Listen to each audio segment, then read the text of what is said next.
وَإِذَا تُتْلَى عَلَيْهِمْ آيَاتُنَا بَيِّنَاتٍ قَالَ الَّذِينَ كَفَرُوا لِلَّذِينَ آمَنُوا أَيُّ الْفَرِيقَيْنِ خَيْرٌ مَّقَامًا وَأَحْسَنُ نَدِيًّا وَكَمْ أَهْلَكْنَا قَبْلَهُم مِّن قَرْنٍ هُمْ أَحْسَنُ أَثَاثًا وَرِئْيًا۔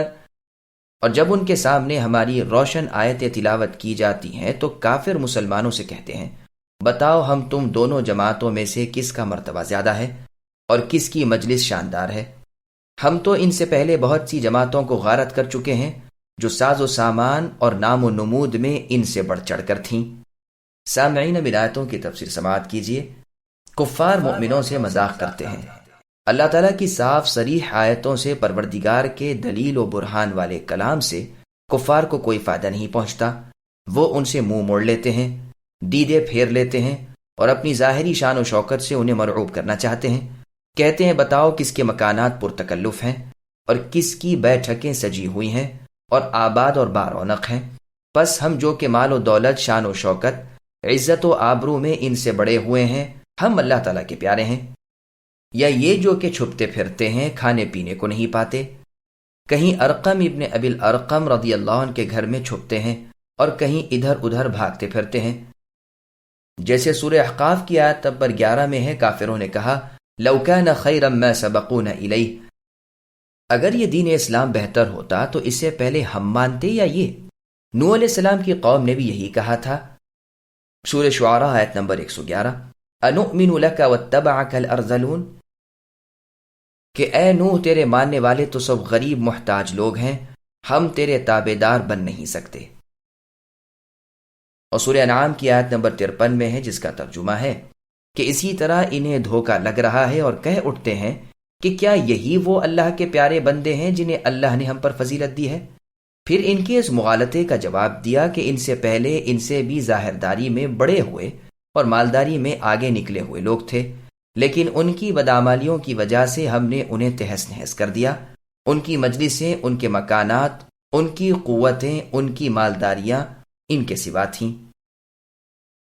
شان و شوکت میں، ٹپ ٹاپ میں، تکلفات میں، امارت اور شرافت میں ان سے کہیں زیادہ تھے۔ ان کے تکبر اور عناد کی وجہ سے ہم نے ان کا بھس اڑا دیا، غارت اور برباد کر دیا۔ فرعونیوں کو دیکھ لو، ان کے باغات، ان کی نہریں، ان کی کھیتیاں، ان کے شاندار مکانات اور عالیشان محلات اب تک موجود ہیں اور وہ غارت کر دیے گئے، مچھلیوں کا لقمہ بن گئے۔ مقام سے مراد مسکن اور نعمتیں ہیں، ندی سے مراد مجلسیں اور بیٹھکیں ہیں۔ عرب میں بیٹھکوں، لوگوں کے جمع ہونے کی جگہوں کو نادی اور ندی کہتے ہیں، جیسے سورہ عنکبوت کی آیت نمبر 29 میں ہے، وَتَأْتُونَ فِي نَادِيكُمُ الْمُنْكَرَ۔ یہی ان مشرکین کا قول تھا کہ ہم بے اعتبار دنیا کے تم سے اے مسلمانوں بہت بڑے ہوئے ہیں، لباس میں، مال و متاع میں، صورت شکل میں ہم تم سے افضل ہیں۔ قل من كان في الضلالة فليمدد له الرحمن مدا حتى إذا رأوا ما يوعدون إما العذاب وإما الساعة فسيعلمون من هو شر مكانا وأضعف جندا ويزيد الله الذين اهتدوا هدى والباقيات الصالحات خير عند ربك ثوابا وخير مردا۔ اے نبی کہہ دیجئے کہ جو گمراہی میں ہوتا ہے، رب رحمان اس کو خوب لمبا کھینچ لے جاتے ہیں، یہاں تک کہ وہ ان چیزوں کو دیکھ لیں جن کا وعدہ دیے جاتے ہیں، یعنی عذاب یا قیامت کو۔ اس وقت ان کو صحیح طور پر معلوم ہو جائے گا کہ کون برے مرتبے والا اور کس کا جھتا کمزور ہے۔ راہ یافتہ لوگوں کی ہدایت اللہ تعالیٰ بڑھاتے رہتے ہیں۔ باقی رہنے والی نیکیاں آپ کے رب کے نزدیک ثواب کے لحاظ سے اور انجام کے لحاظ سے بہت ہی بہتر ہیں۔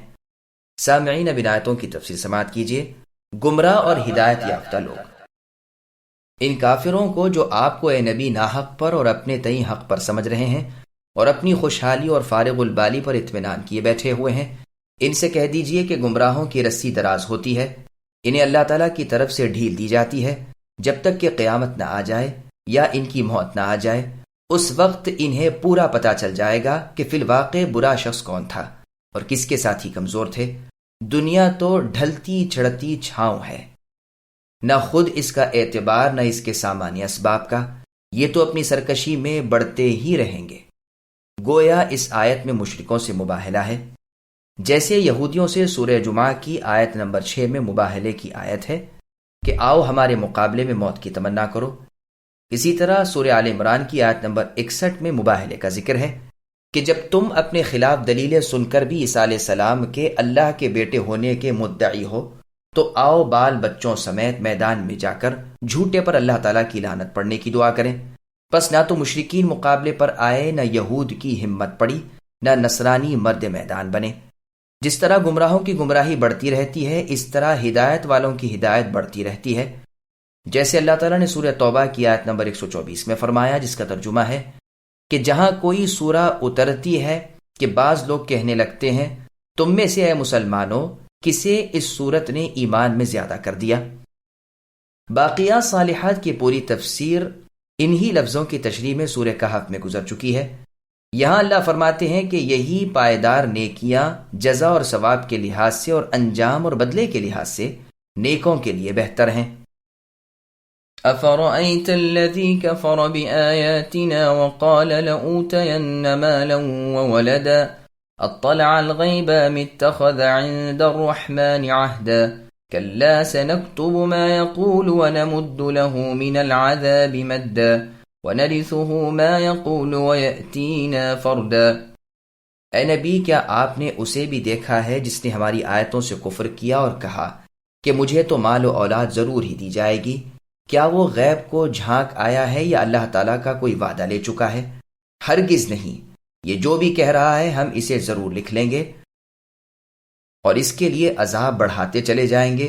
یہ جن چیزوں کا کہہ رہا ہے اسے ہم اس کے بعد لے لیں گے اور یہ تو بالکل اکیلا ہی ہمارے سامنے حاضر ہوگا۔ سامعین، اب آیتوں کی تفسیر سماعت کیجیے۔ عاص بن وائل کی سرکشی۔ خباب بن الارت رضی اللہ عنہ فرماتے ہیں، میں لوہار تھا اور میرا قرض عاص بن وائل مشرک کے ذمے کچھ تھا۔ میں اسے تقاضا کرنے کو گیا تو اس نے کہا، میں تو تیرا قرض اس وقت تک ادا نہ کروں گا جب تک کہ تو محمد صلی اللہ علیہ وسلم کی تابعداری سے نکل نہ جائے۔ میں نے کہا، میں تو یہ کفر اس وقت تک بھی نہیں کر سکتا کہ تو مر کر دوبارہ زندہ ہو۔ اس کافر عاص بن وائل نے کہا، بس تو پھر یہی رہی، جب میں مرنے کے بعد زندہ ہوں گا تو ضرور مجھے میرا مال اور میری اولاد بھی ملے گی، وہیں تیرا قرض بھی ادا کر دوں گا، تو آ جانا۔ اس پر یہ آیت اتری۔ یہ روایت بخاری، مسلم نے سنن ترمذی وغیرہ کی ہے۔ بخاری کی دوسری روایت میں ہے کہ میں نے مکے میں اس کی تلوار بنائی تھی، اس کی اجرت میری ادھار تھی۔ اسی سرکش عاص بن وائل سے اللہ تعالیٰ فرماتے ہیں، کیا اسے غیب کی خبر مل گئی یا اس نے رب رحمان سے کوئی قول و قرار لیا ہے؟ اور روایت میں ہے کہ اس پر میرے بہت سے درہم بطور قرض کے چڑھ گئے تھے، اس نے مجھے جو جواب دیا میں نے اس کا تذکرہ رسول اللہ سے کیا۔ اس پر یہ آیتیں اتری۔ اور روایت میں ہے کہ کئی ایک مسلمانوں کا قرض اس کے ذمے تھا۔ ان کے تقاضوں پر اس نے کہا کہ کیا تمہارے دین میں یہ نہیں کہ جنت میں سونا چاندی، ریشم، پھل پھول وغیرہ ہوں گے؟ ہم نے کہا ہاں ہے۔ تو کہا، بس تو یہ چیزیں مجھے ضرور ملیں گی، میں وہیں تم سب کو دے دوں گا۔ پس یہ آیتیں فردن تک اتریں۔ ولدن کی دوسری قراءت واو کے پیش سے بھی ہے، معنی دونوں کے ایک ہی ہیں، اور یہ بھی کہا گیا ہے کہ زبر سے تو مفرد کے معنی میں ہے اور پیش کے ساتھ جمع کے معنی میں ہے۔ قیس قبیلے کی یہی لغت ہے، واللہ اعلم۔ اس مغرور عاص بن وائل مشرک کو جواب ملتا ہے کہ کیا اسے غیب پر اطلاع ہے، اسے آخرت کے اپنے انجام کی خبر ہے جو یہ قسمیں کھا کر کہہ رہا ہے، یا اس نے اللہ تعالیٰ سے کوئی قول و قرار، عہد و پیمان لیا ہے، یا اس نے اللہ تعالیٰ کی توحید مان لی ہے کہ اس کی وجہ سے اسے دخول جنت کا یقین ہو۔ چنانچہ آیت ام اتخذ عند الرحمن عہدا میں اللہ تعالیٰ کی وحدانیت کے کلمے کا قائل ہو جانا ہی مراد لیا گیا ہے۔ پھر اس کے کلام کی تاکید کے ساتھ نفی کی جاتی ہے اور اس کے خلاف مؤکد بیان ہو رہا ہے کہ اس کا یہ غرور کا کلمہ بھی ہمارے ہاں لکھا جا چکا ہے، اس کا کفر بھی ہم پر روشن ہے، اور آخرت میں تو اس کے لیے عذاب ہی عذاب ہے جو ہر وقت بڑھتا رہے گا۔ اسے مال و اولاد بھی وہاں ملنا تو کجا، اس کے برعکس دنیا کا مال و متاع اور اولاد و کنبہ بھی اس سے چھین لیا جائے گا، تنے تنہا ہمارے حضور میں پیش ہوگا۔ ابن مسعود رضی اللہ عنہ کی قرات میں وَنَرِثُهُ مَا عِندَهُ ہے، اس کی جمع جتھا اور اس کے عمل ہمارے قبضے میں ہے۔